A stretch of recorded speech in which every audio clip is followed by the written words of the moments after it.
श्री मंजीत धर्मपाल। आदरणीय सभापति महोदय, आपने मुझे राजस्थान सरकार द्वारा प्रस्तुत बजट 2020-21 पर बोलने का मौका दिया, इसके लिए मैं आपका तहे दिल से आभार व्यक्त करता हूं। जब 20 फरवरी 2020 को माननीय मुख्यमंत्री जी ने बजट 2020-21 को सदन में प्रस्तुत किया और बजट भाषण के बाद सदन स्थगित होने के बाद मैं मेरे विधानसभा क्षेत्र मुंडावर में पहुंचा, तो वहां पर पहुंचने के बाद लोगों ने मेरे से प्रतिक्रिया मांगी कि साहब अपने क्षेत्र को इस बजट में क्या मिला। तो मैंने उनसे क्या कहा, क्या लेकर आए थे, क्या लेकर आएंगे, खाली हाथ आए थे और खाली हाथ ही जाएंगे। आदरणीय सभापति महोदय, मुझे बड़ी निराशा हुई एक बार पुनः 19 के बजट के बाद 2020 में जब बजट प्रस्तुत किया गया तो एक भी चीज मुंडावर विधानसभा क्षेत्र के लिए इस बजट में राजस्थान सरकार द्वारा नहीं दी गई। पिछले बजट से और इस बजट में मात्र एक फर्क है। 2019 के बजट के अंदर सरकार ने अपने घोषणा पत्र को संकल्प पत्र में बदलकर बजट में शामिल किया था और इस वाले बजट के अंदर नए संकल्प ये लेकर आए हैं। क्या सरकार ये मानती है कि जो नए संकल्प ये लेकर आए हैं वो पुराने बजट के समय में इन्होंने नहीं किए थे? क्या वो युवा का, किसान का, किसी का भला पहले इन्होंने नहीं करा था कि वो इस बार इस संकल्प को इस बजट के अंदर इन्होंने जोड़ा? सबसे पहले मैं बात करना चाहूँगा सरकार द्वारा पहले लिए गए संकल्प की, निरोगी राजस्थान की। आदरणीय सभापति महोदय, सरकार ने 100 करोड़ के बजट के अंदर 100 करोड़ रुपए निरोगी राजस्थान प्रबंध कोष की घोषणा करी है। मैं इस फैसले का स्वागत करता हूं, पर इस कोष का अधिकतर पैसा सरकार कहती है कि हम प्रचार प्रसार पर, परिचर्चा पर, गोष्ठियों पर खर्च करेंगे। प्रचार प्रचार किसका, परिचर्चा किससे और गोष्ठियां किसकी? क्या सरकार आमजन के पैसे का दुरुपयोग स्वयं के प्रचार प्रसार पर, स्वयं से गोष्ठियों पर और स्वयं की ही परिचर्चा पर खर्च करना चाहती है?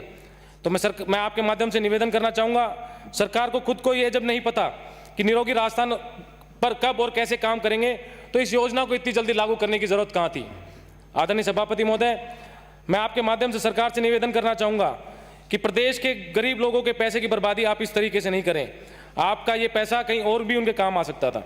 आदरणीय सभापति महोदय, इस बजट के पैरा नंबर 14 में सरकार ने खुद द्वारा चालू की गई निःशुल्क योजना की, निःशुल्क दवाई योजना की और निःशुल्क जांच योजनाओं की तारीफ करी, पर आज इन योजनाओं का ग्रामीण क्षेत्र में धरातल पर क्या हाल है ये हम सबको पता है। मैं ये कहना चाहूँगा कि पूर्व में माननीय मुख्यमंत्री वसुंधरा राजे जी द्वारा चालू की गई भामाशाह योजना की भी तारीफ करते, जिसे पूरे विश्व ने सराहा और इस योजना की वजह से आज प्रदेश में करोड़ों लोगों को लाभ हुआ और साथ ही साथ उनकी जमीन जायदाद बिकने से भी बची। पर आप बढ़ाई कैसे करते, क्योंकि ये योजना आपके माध्यम से चालू नहीं करी गई। बढ़ाई तो करना दूर, आपने इस योजना का लाभ लोगों तक पहुंचाने से भी रोका, जिससे आमजन और गरीब आदमी को बहुत अधिक परेशानी हुई। आदरणीय सभापति महोदय, इस बजट के पैरा नंबर 16 के अंदर सरकार ने निःशुल्क दवाई योजना में कैंसर, किडनी और लीवर की दवाइयों को शामिल करने की बात कही। क्या सरकार ने यह सोचा कि प्रदेश में बीमारियां क्यों अपने पैर पसार रही हैं? क्या सरकार ने कभी कोई ऐसा सोचा कि हम इन बीमारियों को कैसे रोक सकते हैं, उस पर कदम उठाने की बात सोची? एक तरफ तो आप बात करते हैं प्रिवेंशन की कि हम बीमारियां कैसे रोकें, और दूसरी तरफ आप बात करते हैं निःशुल्क दवा योजना के अंतर्गत आने वाली और दवाइयों को बढ़ाने की। आज आदरणीय सभापति महोदय, आज पूरा हिंदुस्तान ही नहीं, पूरा विश्व प्रदूषण को लेकर चिंतित है, पर मुझे ये कहते हुए अफसोस होता है कि राजस्थान सरकार इस पर कोई विशेष ध्यान नहीं दे रही है। अभी आई एक ताजा रिपोर्ट के अनुसार विश्व के 30 बड़े शहरों के अंदर 2 शहर राजस्थान के शामिल है, एक भिवाड़ी, दूसरा जोधपुर से माननीय मुख्यमंत्री खुद आते हैं। फिर भी बड़ी निराशा की इस बजट के अंदर कोई भी प्रावधान प्रदूषण को रोकने के लिए नहीं किया गया। भिवाड़ी मेरे क्षेत्र में आता है, अलवर जिले के अंदर आता है, मेरे विधानसभा क्षेत्र से नजदीक लगता है, दिल्ली से नजदीक लगता है। बार बार सुप्रीम कोर्ट, एनजीटी के आदेशों के बाद भी अगर हम प्रदूषण को नहीं रोक पा रहे हैं तो आने वाली पीढ़ी को अपन क्या जवाब देंगे? अच्छा होता कोई ऐसा मत आप बनाते जिससे आने वाले समय में अपन प्रदूषण को कैसे कम कर सके और इन चीजों के अपन आने वाली पीढ़ी को कैसे बाहर ला सके, तो ज्यादा अच्छा होता। आदरणीय सभापति महोदय, मैं इसी में आगे बढ़ाते हुए मेरे विधानसभा क्षेत्र मुंडावर के औद्योगिक क्षेत्र नीमराणा, शाजापुर, गलोट की बात करना चाहूंगा, जहां पे अनेकों इकाइयां लगी हुई हैं और अधिक तक वायु प्रदूषण के साथ साथ जमीन के पानी को भी दूषित करने का काम जोर शोर से कर रही हैं। आदरणीय सभापति महोदय, सबसे बड़ा उदाहरण शाजापुर के नजदीक स्थित किंगफिशर बियर फैक्ट्री का है, जो पानी के दोहन के साथ साथ जो कचरा जो वहाँ निकलता है वो आसपास के खेतों में छोड़कर आसपास के किसानों की खेतों को बर्बाद करने का काम कर रही है और साथ ही साथ जमीन के पानी को भी दूषित करने का काम कर रही है। आदरणीय सभापति महोदय, जिसे देखकर भी सरकार अनदेखा कर रही है, क्या सरकार इसी तरह निरोगी राजस्थान के संकल्प को पूरा करने का विचार रखती है? आदरणीय सभापति महोदय, सरकार ने चौथे संकल्प के रूप में सक्षम मजदूर और छात्र युवा जवान की बात करी है। सरकार कहती है कि राज्य में ऊर्जावान युवाओं के और मेहनतकश मजदूरों की बात करती है। पैरा 68 में सरकार कहती है कि हम जिले के अंदर, प्रदेश के अंदर और ब्लॉक स्तर पर खेलों का आयोजन कर फिट राजस्थान और हिट राजस्थान का संकल्प लेकर आते हैं। क्या सरकार अब ओलंपिक गेम्स, एशियन गेम्स और कॉमनवेल्थ गेम्स के अंदर विजेताओं की राशि बढ़ाकर क्या सरकार फिट राजस्थान और हिट राजस्थान के संकल्प को पूरा करने का सपना देखती है? अच्छा होता आप ऐसी कोई योजना लेकर आते जिससे गांव में रहने वाले किसान के बेटे और शहर में रहने वाले युवाओं को अपने खेल प्रतिभा निखारने का मौका मिलता।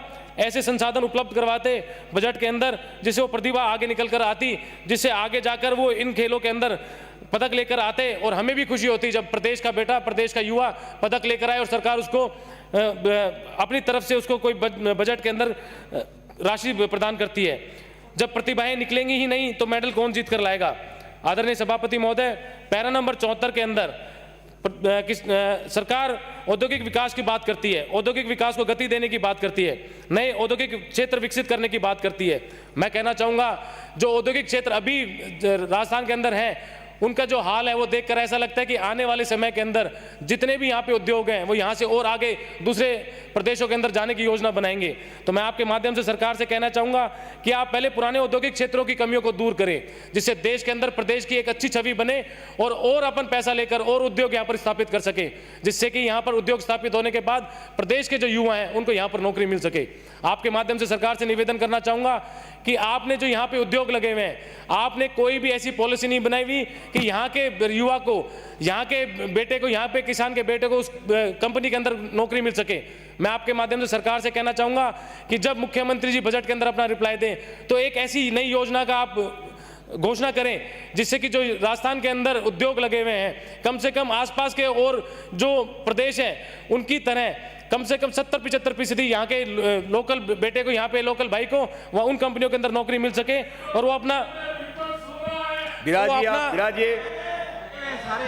उन्हें नौकरियां मिल सके और वो अपना जीवन व्यापक कर सके। आदरणीय सभापति महोदय, मैं आपसे कहना चाहूँगा युवाओं की मांग पर, राजस्थान के युवाओं की जरूरत को देखते हुए राजस्थान में भी अन्य राज्यों की तर्ज पर उद्योगों में स्थानीय युवाओं को आरक्षण देने का काम सरकार करे। आदरणीय सभापति महोदय, 5वें संकल्प के अंदर सरकार शिक्षा का परिधान का संकल्प लेकर आती है। मैं आपके माध्यम से कहना चाहूँगा, मुझे सदन में अंदर आए 1 वर्ष से भी अधिक हो गया, 1 साल से भी अधिक समय से भी मैं लगातार पिछले भारतीय जनता पार्टी के सरकार द्वारा मुंडावर के अंदर राजकीय विद्यालय की फाइल को, महाविद्यालय की फाइल को लगातार परस्यू कर रहा हूं, पर आज तक वो फाइल कलेक्टर साहब के पास जमीन आवंटन के लिए पेंडिंग पड़ी हुई है। जब एक साल से एक कॉलेज की फाइल एक कलेक्टर महोदय के पास जमीन आवंटन के लिए फाइल पेंडिंग पड़ी रहती है, तो क्या आप इस तरीके से आप सपना देखते हैं कि शिक्षा का अधिकार आप क्षेत्र की जनता को देंगे? मैं आपके माध्यम से सरकार से कहना चाहूँगा कि जब मुख्यमंत्री अपने बजट का रिप्लाई करें उससे पहले, अगर सरकार इतनी ही ज़्यादा संवेदनशील है तो उससे पहले उस फाइल को क्लियर करवाने का काम करें और मुंडावर के अंदर राजकीय महाविद्यालय की जमीन आवंटन करने का काम करें। आदरणीय सभापति महोदय, 6ठे संकल्प के रूप के अंदर सरकार पानी, बिजली और सड़क का मान की बात करती है।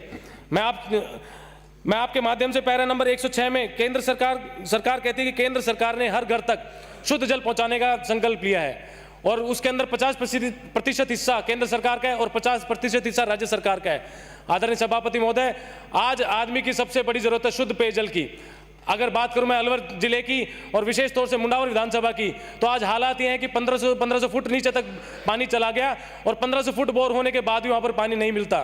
फिर सरकार कहती है कि साहब हम केंद्र सरकार से मांग करेंगे, उनको एक अनुरोध करेंगे कि इस हिस्से को बढ़ाकर 90% किया जाए। सबसे मैं कहता हूं, अगर आप जनता को, प्रदेश की जनता को शुद्ध जल उपलब्ध नहीं करवा सकते, आप प्रदेश की जनता को शुद्ध पेयजल उपलब्ध नहीं करा सकते तो आप निरोगी राजस्थान का संकल्प कैसे पूरा करेंगे? सबसे पहले जरूरत है, अगर मनुष्य के शरीर का हिस्सा 70% हिस्सा पानी का है, अगर अपन शुद्ध पेयजल ही नहीं करवा पाएंगे तो उसको निरोगी राजस्थान के संकल्प कैसे पूरा करेंगे? तो आपके माध्यम से सरकार से निवेदन करना चाहूंगा, बाकी योजनाएं चाहे आप बेशक छोड़ दें, सबसे पहले आप शुद्ध पेयजल हर घर तक उपलब्ध कराने की बात करें और बजट के अंदर जो आपका 50% हिस्सा है उसको आप पूरा करने का काम करें। आदरणीय सभापति महोदय, प्रदेश में जो बिजली के आज हालात बने हुए हैं वो यहाँ पर उपस्थित सभी मान्य सदस्यों से छानी नहीं है। कोई खुले मन से बोल देता है, कोई दबे मन से उसकी बात कर लेता है, पर जो हालात आज बने हुए हैं वो अब हम किसी से भी छानी नहीं है। टारगेट देकर लाइनमैन को, जेईएन को, ईएन को टारगेट देकर उनसे वीसीआर भरवाई जाती हैं। गरीब जनता को, गरीब आदमी को परेशान किया जाता है, प्रताड़ित किया जाता है। अगर वो वहाँ पर वीसीआर नहीं भरता तो उसकी तो कनेक्शन काट दिया जाता है, उसकी जो डीपीओ उतार ली जाती है और बाकी अन्य जो ताकतवर लोग हैं उनका अनदेखा कर दिया जाता है। तो मैं आपके माध्यम से निवेदन करना चाहूँगा, अगर सरकार ट्रांसपोर्ट विभाग में जो भ्रष्टाचार का खुलासा हुआ उसी तर्ज पर अगर बिजली विभाग के अंदर भी कार्रवाई करती है तो उससे भी कहीं बड़े भ्रष्टाचार का खुलासा होगा। अगर बात करें सड़क की तो मेरे विधानसभा क्षेत्र मुंडावर के अंदर भारतीय जनता पार्टी के समय में 30 से भी अधिक सड़कों का निर्माण कार्य अधूरा पड़ा हुआ है। 1 वर्ष से भी अधिक हो जाने के बाद भी आज भी सड़कों का काम पूर्ण नहीं होना आपके द्वारा दिए गए संकल्प को पूरा करने की इच्छा शक्ति का दर्शाता है। आदरणीय सभापति महोदय, 7वें संकल्प के अंदर सरकार कौशल और तकनीकी प्रदान की बात करती है। मैं आपके माध्यम से निवेदन करना चाहूँगा, भारतीय जनता पार्टी के कार्यकाल में मेरे पिताजी चौधरी धर्मपाल जी के द्वारा उनकी अनुशंसा पर सरकार ने सुखमनहेड़ी गाँव के अंदर एक ITI खोली। उस ITI का भवन पूरी तरह तैयार है। उसके बिजली के कनेक्शन की फाइल उसके बिजली कनेक्शन की फाइल और डिमांड नोट वहां पर भरवा दिया गया है। 6 महीने से भी अधिक समय बीत जाने के बाद भी आज उस ITI का बिजली कनेक्शन नहीं हुआ। क्या इसी तरीके से सरकार युवाओं के शिक्षा का परिधान के साथ साथ कौशल और तकनीकी के प्रदान के संकल्प को पूरा करेगी? ये तो मात्र 2 विषय, एक कॉलेज का और एक ITI का मैंने आपके सामने रखा। ऐसे अनेकों विषय हैं मेरे विधानसभा क्षेत्र के जो अगर मैं बताना चाहूँ तो आप समय नहीं दे पाएंगे, इसलिए मैं उनको बाद में चर्चा करूंगा। आपने पहले 199 में senior CJ and ACJM court खोलने की बात करी। मैं आपके माध्यम से सरकार से कहना चाहूँगा, आपने अपनी नज़र उन विधानसभा क्षेत्रों पर तो डाली, उन विधानसभा क्षेत्रों पर भी डाले जहाँ से भाजपा के उम्मीदवार भी जीतकर इस सदन में पहुँचते हैं। मैं आपके माध्यम से सरकार का ध्यान मुंडावर विधानसभा क्षेत्र के नीमराना की ओर आकर्षित करना चाहूँगा, जहाँ पर 3200 से भी अधिक केस हैं, जिसमें से 1100 से अधिक फौजदारी के मुकदमे हैं। उपखंड के तहत 3 थाने मांडन, शाजापुर और नीमराना आने के बाद भी आज तक CJM और JM कोर्ट के लिए और अन्य जरूरी मापदंड पूरे करने के बाद भी सरकार का ध्यान उस पर नहीं पड़ा है। इसलिए आपके माध्यम से सरकार से निवेदन करना चाहूँगा कि माननीय मुख्यमंत्री जब बजट पर अपना जवाब दें तो इस बात को ध्यान में रखकर नीमराना में भी CJ एंड JM कोर्ट खोलने की घोषणा कर जनता को लाभ पहुँचाने का काम करें। आदरणीय सभापति महोदय, कुछ समय पूर्व 2 दिन पहले बानसूर से आने वाली माननीय सदस्य ने कहा था कि आदरणीय मुख्यमंत्री ने पक्ष विपक्ष के सभी माननीय सदस्यों को अपना मानकर सभी विधानसभा क्षेत्रों में कुछ ना कुछ दिया। मैं पूरे प्रदेश की तो बात नहीं करता, पर मैं उनसे पूछना चाहूंगा कि बजट के अंदर आप उन्हें एक बार बजट को पढ़ें। केवल मात्र 2 विधानसभा क्षेत्रों को छोड़कर अलवर जिले में किसी भी विधानसभा क्षेत्र में अगर सरकार ने कुछ दिया है तो आप आगे लेकर आए। अंत में इस बजट पर कहना चाहूंगा, इंसान की सोच अगर तंग हो जाती है तो ये खूबसूरत जिंदगी भी एक जंग हो जाती है। आपने बोलने का मौका दिया, आपका बहुत बहुत धन्यवाद।